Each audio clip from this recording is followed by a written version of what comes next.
स्वयं को अलग दिखाने वाली भारतीय जनता पार्टी क्या वास्तव में अन्य राजनीतिक दलों से अलग है? धर्म और संस्कृति के नाम पर बड़े-बड़े भाषण देने वाली, बड़ी-बड़ी बातें करने वाली भारतीय जनता पार्टी क्या वास्तव में धर्म और संस्कृति को जानती है?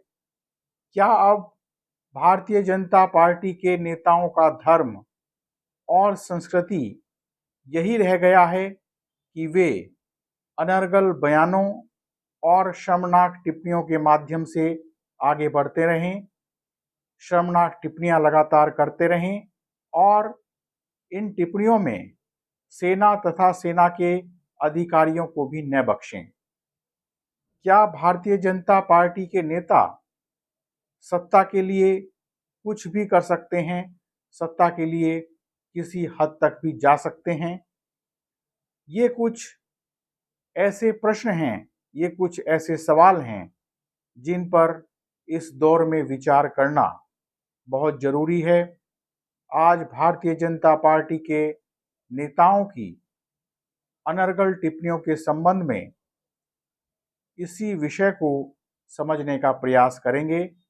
नमस्कार, मेरा नाम है रोहित कौशिक और आप देख रहे हैं रोहित संवाद। दोस्तों, भारतीय जनता पार्टी के नेताओं की जुबान रुकने का नाम नहीं ले रही है। इस समय भाजपा के मंत्रियों और नेताओं के अनर्गल बयानों ने हद कर दी है। जब मध्य प्रदेश के मंत्री विजय शाह ने कर्नल सोफिया कुरैशी को आतंकियों और पाकिस्तानियों की बहन बताया, तो इस मुद्दे पर हंगामा बढ़ने के बाद उन्होंने माफ़ी मांग ली, लेकिन मध्य प्रदेश हाई कोर्ट के कड़े रुख के बाद उनके खिलाफ एफआईआर दर्ज कराई गई। लेकिन इस मुद्दे पर अब भी भारतीय जनता पार्टी हठधर्मिता दिखा रही है। भारतीय जनता पार्टी चुप है। इस मुद्दे पर भारतीय जनता पार्टी के बड़े-बड़े नेताओं की चुप्पी बहुत कुछ कह रही है। दूसरे राजनीतिक दलों के चाल चरित्र पर लगातार सवाल उठाने वाली, लगातार उंगली उठाने वाली भारतीय जनता पार्टी का चाल चरित्र क्या यही है? इन प्रश्नों पर आज विचार करने की जरूरत है। दोस्तों, अब विजय शाह के रास्ते पर चलते हुए मध्य प्रदेश के एक और नेता ने एक बड़ा कारनामा कर दिखाया, एक बड़ा कारनामा कर दिया। मध्य प्रदेश के उप मुख्यमंत्री भी अब इस मैदान में कूद पड़े, इस तरह की जुबानी जंग में कूद पड़े। मध्य प्रदेश के उप मुख्यमंत्री जगदीश देवड़ा ने एक शर्मनाक बयान दिया। उप मुख्यमंत्री जगदीश देवड़ा ने कहा कि पूरा देश, देश की सेना और सैनिक मोदी जी की चरणों में नतमस्तक हैं। इससे ज़्यादा दुख और शर्म की बात और क्या हो सकती है कि एक प्रदेश का उप मुख्यमंत्री हमारे देश की सेना और सैनिकों को मोदी जी के चरणों में बैठा रहा है, मोदी जी के चरणों में नतमस्तक बता रहा है।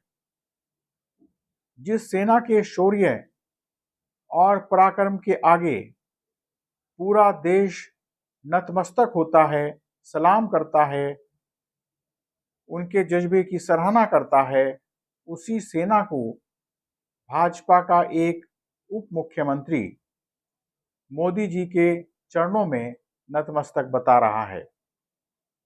भाजपा के हर नेता को मोदी जी के चरण ही दिखाई देते हैं, इसलिए भारतीय जनता पार्टी में कोई लोकतंत्र नहीं है।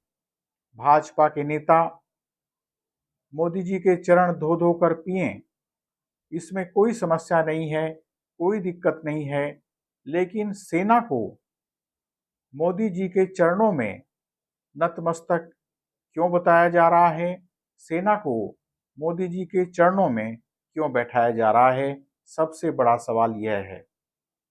सेना और सैनिक हमारे देश का गौरव है, हमारा गौरव है।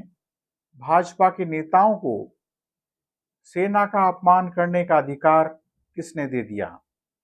सवाल यह है कि जिस तरह से हमारे सैनिक समर्पण के साथ पूरे देश की रक्षा कर रहे हैं, उसे देखते हुए मोदी जी सेना के आगे नतमस्तक होंगे या फिर सेना मोदी जी के आगे नतमस्तक होगी?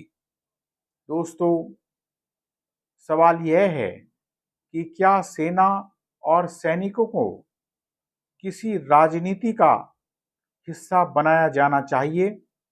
क्या सेना किसी राजनीतिज्ञ के चरणों में नतमस्तक हो सकती है?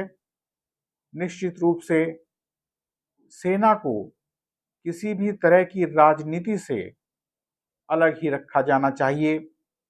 अगर भारतीय जनता पार्टी के जिम्मेदार पदों पर बैठे हुए राजनेता ऐसी अनर्गल टिप्पणियां करेंगे, ऐसी ओछी बातें करेंगे, तो आप उनका मानसिक स्तर समझ सकते हैं।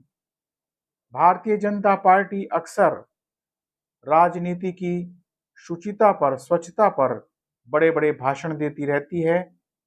क्या भारतीय जनता पार्टी ऐसे अनर्गल बयानों के सहारे ही राजनीतिक शुचिता कायम रखने का प्रयास करेगी? इससे बड़ा कोई और खोखला आदर्शवाद नहीं हो सकता और इसी खोखले आदर्शवाद के सहारे भाजपा सत्ता पर काबिज रहना चाहती है। दोस्तों, सवाल यह है कि अगर कांग्रेस के किसी नेता ने ऐसा शर्मनाक बयान दे दिया होता, ऐसी अनर्गल टिप्पणियां कर दी होती, तो भाजपा क्या करती? यह किसी से छिपा हुआ नहीं है कि अगर कांग्रेस के नेता इस राह पर चले होते, तो भाजपा ने अब तक कांग्रेस के नेताओं को देशद्रोही और गद्दार सिद्ध कर दिया होता। कांग्रेस के नेताओं को संस्कारों का पाठ पढ़ाया जाता, उन्हें पिछले 70-75 साल का इतिहास भी बताया जाता। लेकिन आज भाजपा के ऐसे नेता सत्ता के लिए जिस कीचड़ में घुसने का प्रयास कर रहे हैं, वह कीचड़ ही एक दिन उनके लिए समस्या पैदा कर देगी। दोस्तों, क्या भाजपा की पाठशाला में ऐसे ही होनहार शिष्य पैदा किए जाते हैं? क्या भाजपा की पाठशाला में इसी तरह देशभक्ति का पाठ पढ़ाया जाता है? सड़क छाप भाषा के सहारे भाजपा जिस स्वर्ग का स्वप्न देख रही है, वह अंततः एक छलावा ही सिद्ध होगा। भाजपा के ऐसे नेताओं को तो शर्म आनी ही चाहिए। शर्म आनी चाहिए भारतीय जनता पार्टी के उन बड़े नेताओं को भी, जिन्होंने इस मुद्दे पर चुप्पी साध रखी है। बहरहाल आज इतना ही। आपसे विनम्र निवेदन है कि आप हमारे YouTube चैनल रोहित संवाद को सब्सक्राइब करके और हमारे फेसबुक पेज रोहित संवाद को फॉलो करके जन सरोकार की पत्रकारिता को अपना समर्थन दें। बेल आइकन भी दबा दें ताकि जब भी हमारी नई वीडियो अपलोड हो तो आपको उसका नोटिफिकेशन मिल जाए। इस वीडियो को लाइक कर, शेयर कर और इस वीडियो पर कमेंट कर भी आप हमारी आवाज़ को बुलंद कर सकते हैं। जल्दी ही मिलेंगे एक नए मुद्दे के साथ। नमस्कार।